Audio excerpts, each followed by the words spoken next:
नमस्कार, मी योगिता उबाळे निरंतर वार्ताच्या बातमीपत्रात आपल्या सर्वांचं स्वागत करते। पाहूया काही ठळक घडामोडी।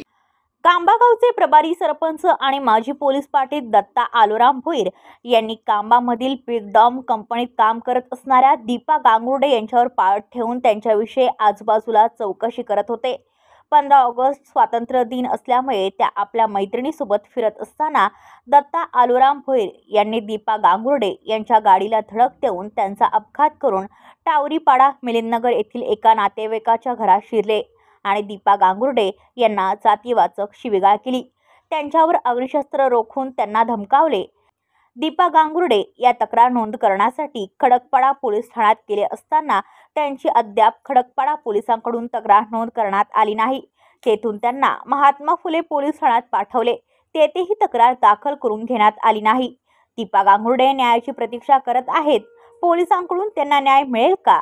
अपघात करणाऱ्या व्यक्तीला पोलीस पकडतील का, असा प्रश्न उपस्थित केला जात आहे। आज 15 ऑगस्ट या निमित्ताने मी माझ्या महिलांसोबत कांबा रोडवर फिरायला गेलेली। मुरबाड रोडवर फिरायला जात असताना एक हलकासा ॲक्सिडेंट झालेला आहे, पण त्यांनी तो घडवून आणलेला आहे। कारण दत्ता आलोराम भोईर कांबा गावचा प्रभारी सरपंच आणि माजी पोलीस पाटील दत्ता आलोराम भोईर यांनी स्वतःहून माझ्या गाडीला गाडी ठोकली। नेहमीच तो माझ्या कामावर येऊन माझ्याकडे लक्ष ठेवून जायचा की हीच ती बाई। माझ्या पाठीमागे माझी तो इन्क्वायरी काढत होता। मला बऱ्याच लोकांनी मला सांगितलं रस्त्याने थांबू की मॅडम हा असा माणूस दत्ता आलोराम भोईर हा तुमची नेहमी चौकशी करत असतो, तुमच्या घराचा ॲड्रेस विचारत असतो, तुमच्या मागावर त्यांनी काही माणसं लावलेली आहेत असं आहे। हा मला नेहमीच 4 लोक सांगत होते, पण मी दुर्लक्ष केलं।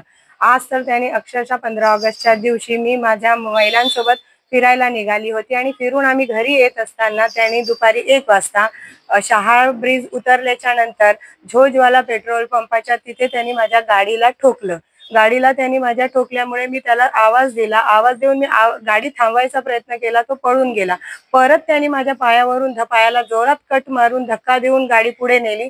परत मी त्याला प्रेम ऑटो या सिग्नलवर थांबवलं, तिथून तो पळून गेला। मिलिंदनगर इथे तो गेला एका घरामध्ये, तिथे गाडी थांबवली। आम्ही त्याचा पिछा करत गेलो, तिथे त्यांनी गाडी थांबवल्या तिथे समोरच एक फावडं पडलेलं होतं। दत्ता आलोराम भोईर यांनी माझ्यावर फावडं उचललं, मग त्याचाच माणूस आडवा आला, त्यांनी फावडं टाकलं, मग माझ्यावर पार उचलली। पार पण त्यांनी खाली टाकली आणि डायरेक्ट माझ्यावर गन उचलली त्या दत्ता आलोराम भोईर यांनी। याच्यामुळे माझ्या जीवाला धोका आहे।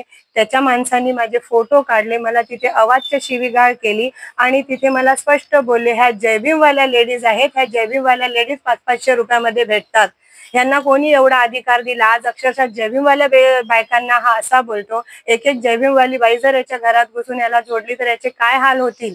आज बाबासाहेबांनी आम्हाला एवढं शिक्षण देऊन आज अशा शिव्यागाळी ऐकण्यासाठी आम्हाला उभं केलेलं आहे का? आजच्या तारखेला जर आम्ही एवढं शिकून स्वतःच्या पायावर उभा आहोत हे फक्त डॉक्टर बाबासाहेब आंबेडकरांमुळे। तर दत्ता आलोराम भोईर हा शिवसैनिक दिसतोय मला। त्यांनी आता पोलीस स्टेशनला जवळजवळ 50-60 लोक बोलवलेली, राजेंद्र चौधरी पासून तर प्रेमनाथ मात्रेपर्यंतची लोक इथपर्यंत त्यांनी बोलवली आणि मला माझ्यावर दबाव टाकला की केस मागे घे, केस करू नको, साईडला हो, आपण साईडला बसून बोलू। इथे येऊन मला तो ताई करत राहिला, पण मी माझा गुन्हा अजून नोंदवलेला नाहीये, कारण पोलीस पण सुद्धा ऐकत नाहीये। मला FRI करायची आहे। आज हा माणूस जर माझ्यावर गण उचलतो, फावडं उचलतो, माझा फोटो काढतो, तर हा भविष्यात माझ्यावर कधीही कुठेही हमला करू शकतो। नेमकं कारण काय तुमच्यावरती हल्ला करण्याचं? कारण काहीच असं नाही। मी जिथे कामाला आहे ती बिगडॉम नावाची कंपनी आहे। राम राऊत वगैरे त्या कंपनीमध्ये कामाला आहेत, त्यांची ती जागा असेल, त्या जागेवर मी कामाला आहे, हेच कदाचित कारण असेल। जैसे उसने मेरे साथ दत्ता आलोराम भोईर माजी पुलिस पाटिल कांबा का प्रभारी सरपंच, जैसे उसने मेरे पर वहाँ पे गाड़ी ठोकी, वैसे उसका पीछा करते करते यहाँ तक, ये घर तक हम लोग यहाँ आए और उसने दत्ता आलोराम भोईर ने यहाँ पे गाड़ी खड़ी करी, घर के अंदर गया, वहाँ पे वो अभी भी फावड़ा पड़ा है, वो फावड़ा मेरे पे उठाया, फावड़ा नीचे डाला, रॉड मेरे पे उठाया, रॉड डाला, नीचे डाला, तुरंत मेरे पे गन खींचा उसने। उसके घर वालों ने उसको पीछे लिया, इसलिए उसने तो गन भी उस चला समय रहा आपकी था। परिस्थिति क्या थी? जैसे आप इतना मैं डर गई थी, मेरे लोग मेरे को सपोर्ट कर रहे थे इधर, मैं डर गई थी। उसने मेरे पे गन रखा, मेरे लोग मेरे को सपोर्ट कर रहे थे, मेरी सारी लेडीज मेरे को सपोर्ट कर रही थी। आप लोग उस समय कितने लोग थे साथ में? 7-8 लोग थे जितने हम लोग थे। और वो कितना था? वो और उसने यहाँ से सारे 20-25 लोग यहाँ पे खड़ा कर दिए थे उसने। जैसा कि आप बताए, आप पुलिस स्टेशन में गए थे, वहाँ पे कुछ सैनिक नेता लोग आए थे। कौन कौन से नेता लोग थे उनके सपोर्ट में?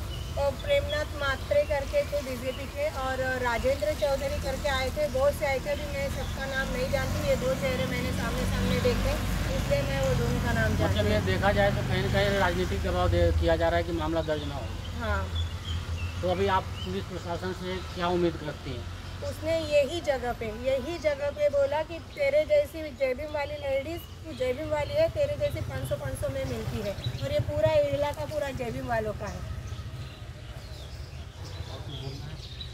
जी दुश्मनी नहीं, कुछ नहीं। जहाँ मैं काम करती हूँ वो जगह पे उसको मैंने कई बार देखा है, कई बार वो आके गया है, देख के गया है, और मेरे पीठ पीछे मेरी बहुत इंक्वायरी निकाल रहा था कि ये लेडी रहती किधर है, क्या नाम है इसका।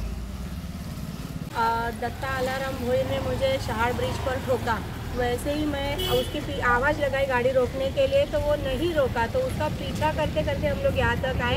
इतना मेरे पाँव को जोर से गहरी चोट लगी कि मैं ठीक ढंग से खड़ा नहीं हो पा रही हूँ। ब्युरो रिपोर्ट कल्याण, निरंतर वार्ता न्यूज। याबरोबरच हे बातमीपत्र संपलं. पुन्हा भेटूया उद्याच्या बातमीपत्रात. तोपर्यंत नमस्कार. तुमच्या आजूबाजूला घडणाऱ्या घटना पाहण्यासाठी निरंतर वार्ता न्यूज चॅनलला सबस्क्राईब करा. तसेच नव्या व्हिडिओची नोटिफिकेशन मिळवण्यासाठी बेल आयकॉनवर क्लिक करा आणि रहा अपडेट.